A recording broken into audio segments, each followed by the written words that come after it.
મોરબીમાં અસામાજિક તત્વો બેફામ બન્યા. વાવડી ગામ નજીક જાણે કાયદો અને વ્યવસ્થાનો ખૌફ ખતમ થઈ ગયો હોય તેવા દ્રશ્યો સર્જાયા. બેકરીમાં લુખાઓએ આતંક મચાવ્યો. પૈસાની લેતી દેતીમાં બે શખ્સોએ બેકરીના સંચાલકને અપશબ્દો બોલી જાનથી મારી નાખવાની ધમકી આપી. આટલેથી જ ન અટકતા આ શખ્સોએ અન્ય એક વ્યક્તિ પર ગાડી ચડાવી દઈ તેને મોતના મુખમાં ધકેલવાનો પ્રયાસ કર્યો હતો, જેના કાળજુ કંપાવનારા સીસીટીવી ફૂટેજ પણ સામે આવ્યા છે. સીસીટીવીમાં સ્પષ્ટ જોઈ શકાય છે કે આરોપીઓએ પોતાની સ્કોર્પિયો ગાડી લઈને ભાગવા જતા હતા ત્યારે ત્યાં ઉભેલા લોકોમાંથી એક વ્યક્તિને ગાડીની જોરદાર ટક્કર મારી. સમગ્ર ઘટનાને લઈને સ્થાનિકોમાં રોષ ભભૂકી ઉઠ્યો છે. મોડી રાત્રે સામાજિક અને રાજકીય આગેવાનો સહિત લોકોના ટોળે city A division police station ઉમટી પડ્યા હતા. ભોગ બનનાર મયુરીબેન રૂપાલાની ફરિયાદના આધારે પોલીસે ભારતીય ન્યાય સંહિતાની વિવિધ કલમો હેઠળ ગુનો નોંધી આરોપીઓને ઝડપી પાડવા ચક્રો ગતિમાન કર્યા. આવીને ગારું બોલવા માંડ્યા. મને તે દુકાન બંધ કરી દો. તો મેં કીધું કેમ દુકાન બંધ કરું? તો કે તને ખબર નથી પડતી કે દુકાન બંધ કરવાની? મેં કીધું ના, અમે તમે કહો તો કરી દેશું કીધું દુકાન બંધ.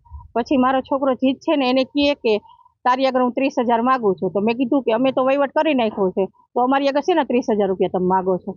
તો કે પૂછી જો તારા છોકરાને કે. તો પછી કે નિખિલ આગળ માગું છું. તો મેં કીધું તમે નિખિલ આગળ જાઓ કીધું.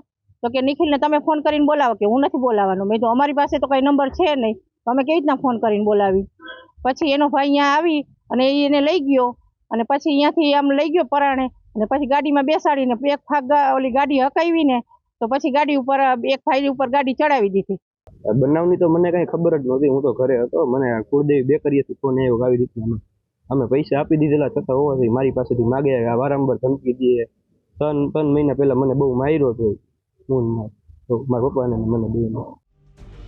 મોરબીમાં અસામાજિક તત્વો બેફામ બન્યા. વાવડી ગામ નજીક જાણે કાયદો અને વ્યવસ્થાનો ખૌફ ખતમ થઈ ગયો હોય તેવા દ્રશ્યો સર્જાયા. બેકરીમાં લુખાઓએ આતંક મચાવ્યો. પૈસાની લેતી દેતીમાં બે શખ્સોએ બેકરીના સંચાલકને અપશબ્દો બોલી જાનથી મારી નાખવાની ધમકી આપી. આટલેથી જ ન અટકતા આ શખ્સોએ અન્ય એક વ્યક્તિ પર ગાડી ચડાવી દઈ તેને મોતના મુખમાં ધકેલવાનો પ્રયાસ કર્યો હતો, જેના કાળજુ કંપાવનારા સીસીટીવી ફૂટેજ પણ સામે આવ્યા છે. સીસીટીવીમાં સ્પષ્ટ જોઈ શકાય છે કે આરોપીઓએ પોતાની સ્કોર્પિયો ગાડી લઈને ભાગવા જતા હતા ત્યારે ત્યાં ઉભેલા લોકોમાંથી એક વ્યક્તિને ગાડીની જોરદાર ટક્કર મારી. સમગ્ર ઘટનાને લઈને સ્થાનિકોમાં રોષ ભભૂકી ઉઠ્યો છે. મોડી રાત્રે સામાજિક અને રાજકીય આગેવાનો સહિત લોકોના ટોળે city A division police station ઉમટી પડ્યા હતા. ભોગ બનનાર મયુરીબેન રૂપાલાની ફરિયાદના આધારે પોલીસે ભારતીય ન્યાય સંહિતાની વિવિધ કલમો હેઠળ ગુનો નોંધી આરોપીઓને ઝડપી પાડવા ચક્રો ગતિમાન કર્યા.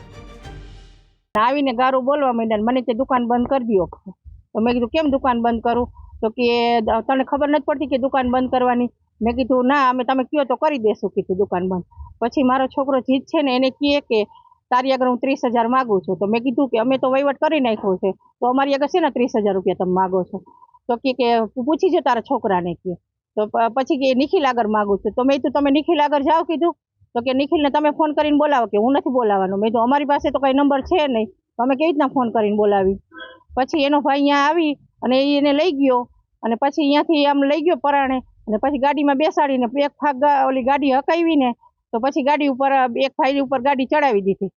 બનાવની તો મને કઈ ખબર જ નહોતી. હું તો ઘરે હતો. મને કુળદેવી બેકરીએથી ફોન આવ્યો આવી રીતના અમે પૈસા આપી દીધેલા છતાં હોવાથી મારી પાસેથી માગે વારંવાર ધમકી દે. ત્રણ મહિના પહેલા મને બહુ માર્યો હતો હું મારા પપ્પાને મને બે.